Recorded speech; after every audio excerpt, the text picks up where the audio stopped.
ನಿತ್ಯ ಜೀವನಕ್ಕೆ ಸ್ವಾಗತ. ನಾವು ಇವತ್ತು ಚಪಾತಿನ ಎಲ್ಲಾದರೂ ಹೋಗಬೇಕಾದ್ರೆ ಮತ್ತು ಯಾರಾದರೂ ಬರುವಾಗ ಜಾಸ್ತಿನ ಚಪಾತಿನ ಮಾಡ್ಕೊಂಡು ಅವತ್ತಿಗೇ ನಾವು ಬಳಸೋಕ್ಕೆ ಅವತ್ತೇ ಮಾಡಿ ಅವತ್ತೇ ಬಳಸೋಕ್ಕಾಗದಿರೋ ಇರೋ ಸಮಯದಲ್ಲಿ ಈ ಥರ ನಾನು ಈಸಿಯಾಗಿ ಸ್ಟೋರೇಜನ್ನು ಮಾಡ್ಕೊಳ್ಳೋ ಥರ ಚಪಾತಿನ ಇವತ್ತು ರೆಡಿ ಮಾಡ್ತಾಯಿದ್ದೀನಿ ನಾನು.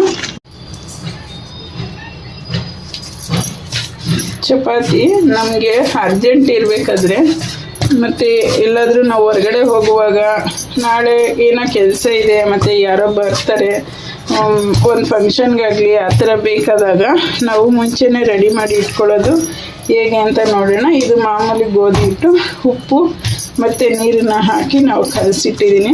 1 ಅವರ್ ಮೇಲೆ ಆಗಿದೆ. ಇವಾಗ ನಾವು ಒತ್ಕೊಳ್ಳೋಣ ಇದನ್ನು. ಮತ್ತು ಹೇಗೆ ಇದನ್ನು ಸ್ಟೋರೇಜ್ ಮಾಡಿ ಇಟ್ಕೊಳ್ಳೋದು, 2 ದಿನ 3 ದಿನ ಇಟ್ಕೊಳ್ಳೋದು ಹೇಗೆ ಅಂತ ಅನ್ನೋದನ್ನು ರೆಡಿ ಮಾಡಿ ತೋರಿಸ್ತೀವಿ. ಈಗ ದಪ್ಪ ನಾನು ಕಟ್ ಮಾಡ್ತಾಯಿದ್ದೀನಿ. ಕೆಲವು ಸರ್ತಿ ಗಟ್ಟಿ ಅಂದ್ಕೊಳ್ತಾರೆ ಅಷ್ಟೇ. ಈ ಚಪಾತಿ ಗಟ್ಟಿ ಆಗಲ್ಲ, ಆದರೆ ಅಂದ್ಕೊಳ್ತಾರಲ್ಲ ಅದಕ್ಕೆ ಗಟ್ಟಿ ಆಗದಿರೋ ಥರ ಸ್ಮೂತಾಗಿ ಹೇಗೆ ಮಾಡಿ ಸ್ಟೋರೇಜ್ ಮಾಡ್ಕೊಳ್ಳೋದು ಅಂತ ನಾನು ಇವಾಗ ಮಾಡಿ ತೋರಿಸ್ತೀನಿ.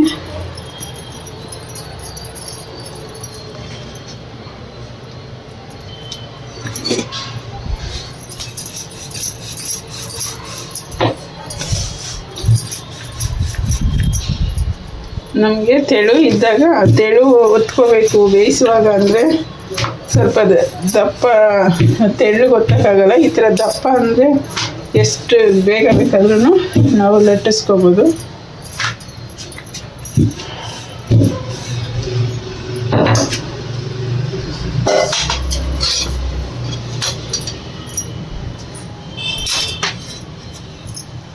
ಇವಾಗ ಈ ಚಪಾತಿನ ಒತ್ತಿದ್ದೀವಲ್ಲ, ಇದ್ರ ಮೇಲೆ ಹೀಗೆ ಹಸಿಟ್ಟನ್ನು ಸ್ವಲ್ಪ ಹಾಕ್ಕೊಳ್ಳೋಣ.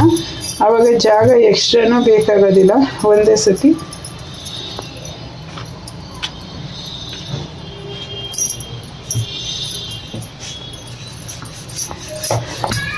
ಹಾಕೋಣ. ಮತ್ತು ಅದ್ರ ಮೇಲೆ ಸ್ವಲ್ಪ ಹಸಿಟ್ಟನ್ನು ಅಪ್ಲೈ ಮಾಡ್ಕೊಳ್ಳೋಣ.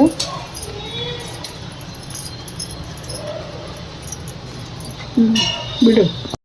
ಈ ಥರ ಒಂದ್ರ ಮೇಲೆ ಒಂದು ಒತ್ತಿ ಹಾಕಿದ್ದೀನಿ. ಮೇಲೂ ಸಹ ಹಸಿಟ್ಟನ್ನು ಅಪ್ಲೈ ಮಾಡಿದ್ದೀನಿ.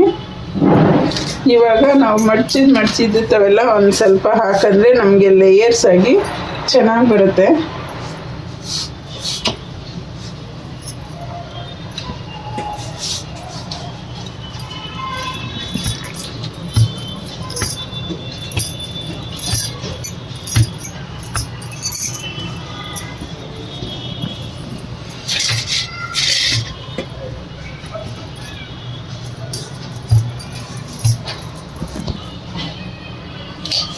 ನಾವು ಇವಾಗ ಎಷ್ಟು ದಪ್ಪ ಚಪಾತಿ ಮಾಡ್ತೀವಿ ಅಷ್ಟು ದಪ್ಪಕ್ಕೆ ಕಟ್ ಮಾಡ್ಕೋಬೇಕು.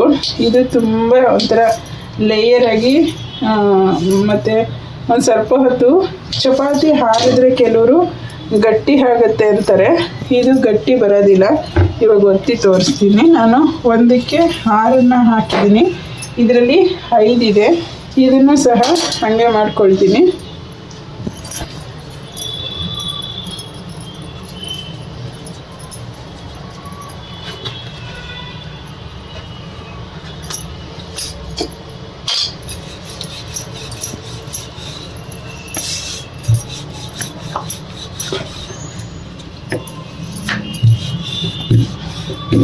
ಅದು ಗೋಧಿ ಹಿಟ್ಟನ್ನು ಓಪನ್ ಆಗಲ್ಲ.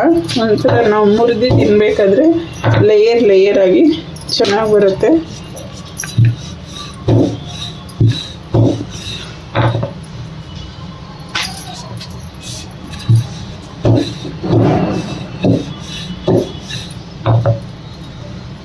ನೋಡಿ ಎಷ್ಟು ತೆಳ್ಳಗಿದೆ, ತುಂಬಾ ತೆಳ್ಳಗಿದೆ. ಎಷ್ಟು ತೆಳ್ಳಗೆ ಬೇಕಾದ್ರೂ ನಾವು ರೆಡಿ ಮಾಡ್ಕೋಬೋದು. ನಾವು ಪಕ್ಕದಲ್ಲಿ ಹಾಗೇನೆ ತವನ ಒಂದು 2 ಒತ್ಕೊಳ್ತೀನಿ. ನಾನು ಮುಂಚೆ ಹಾಗೆ ತವನ ಬಿಸಿಗಿಡ್ತೀನಿ. ಅಲ್ಲಿ ತವದು ನಾವು ಹಂಗೆ ಡೈರೆಕ್ಟಾಗಿ ಬೇಯಿಸಿ ತಿನ್ನೋದಾದರೆ ಒಂದು 3ನಷ್ಟು ಹಾಕಿಟ್ಕೊ ಒಂದು ಒತ್ತಿ ಹಾಗೆ ಮಾಡ್ಕೋಬೋದು. ಇದು ಜಾಸ್ತಿ ನಾವು ಬೇಯಿಸ್ತೀರ ಇರೋದ್ರಿಂದ ಸ್ವಲ್ಪ ಸ್ಟಾಕಾಗಿ ಇಟ್ಕೊಂಡು ಮಾಡಿದ್ರೂ ಸರಿನೇ ಒಳ್ಳೆಯದು.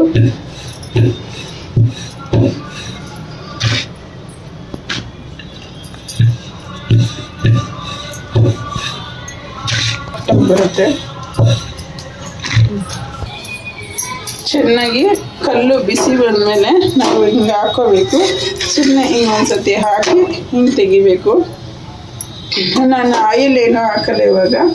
ಆಮೇಲೆ ನಾವು ನೆಕ್ಸ್ಟು ತಿನ್ನೋವಾಗ ಬಿಸಿ ಮಾಡ್ಕೊಳ್ತೀವಲ್ಲ ಆವಾಗ ಬೇಕಾದರೆ ಆಯಿಲ್ ಹಾಕಿದ್ರೆ ಸಾಕು. ಒಂಚೂರು ಜಸ್ಟ್ ಈ ಥರ ಬಿಸಿ ಮಾಡಿ ಹಾಗೆ ತೆಗೆದಿಟ್ಕೊಂಡ್ರೆ ಸಾಕು.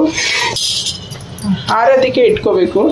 ಈ ಥರ ಎಲ್ಲ ಆರಿದೆ. ಸುಮ್ಮನೆ ತವ ಮೇಲೆ ಹಾಕಿರೋದನ್ನು ತೋರಿಸಿದ್ನಲ್ಲ, ಈ ಥರ ನಾವು ಎಲ್ಲನೂ ಇದು ಒಂದೊಂಚೂರು ಬಿಸಿ ತವದಲ್ಲಿ ಹಾಕೊಂಡು ತಣ್ಣಗೆ ಆರಿದೆ.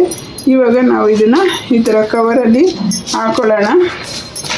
ಕವರಲ್ಲಿ ಹಾಕಿ ಫ್ರಿಜ್ಜಲ್ಲಿ ಇಟ್ಕೊಬಿಟ್ರೆ ನಮಗೆ ಯಾವಾಗ ಬೇಕು ಆವಾಗ ತೆಗೆದು ಬಿಸಿ ಮಾಡ್ಕೋಬೋದು.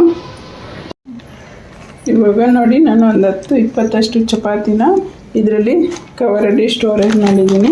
ಈ ಥರ ಜಿಪ್ಲಾಕ್ ಕವರ್ ಇರುತ್ತೆ, ಇಲ್ಲ ಮಾಮೂಲಿ ಕವರ್ ಆದರೂ ಸರಿನೇ ಈ ಥರದ್ದು.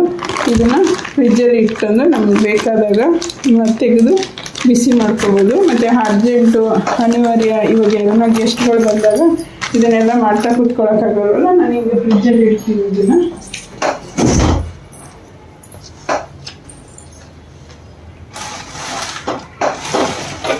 ನಾವು ಮಾಡಿ ನೆನ್ನೆ ತೆಗೆದು ಇಟ್ಕೊಂಡಿದ್ದೀವಿ. ಇವತ್ತು ಒಂದು ಸ್ವಲ್ಪ ತುಪ್ಪನ ಆಯಿಲ್, ಮಕ್ಕಳುಗಳು ತುಪ್ಪ ತಿಂತಾರೆ ಅಂತ ಅಂದರೆ ತುಪ್ಪನಾದರೂ ಸರಿನೇ, ಆಯಿಲ್ ಆದರೂ ಸರಿನೇ, ಅವ್ರವ್ರ ಇಷ್ಟ. ಅದು ಹಾಕಿ ಬಿಸಿ ಮಾಡ್ಕೋಬೋದು. ಇದು ಎಷ್ಟು ಈಸಿ ಆಗುತ್ತೆ, ಎಷ್ಟು ಸುಲಭ ಆಗುತ್ತೆ. ನಮಗೆ ಸಮಯ ಸಿಕ್ಕಿದಾಗ ರೆಡಿ ಮಾಡ್ಕೊಬಿಟ್ಟು ನಾವು ಈ ಥರ ಬಿಸಿ ಮಾಡ್ಕೋಬೋದು.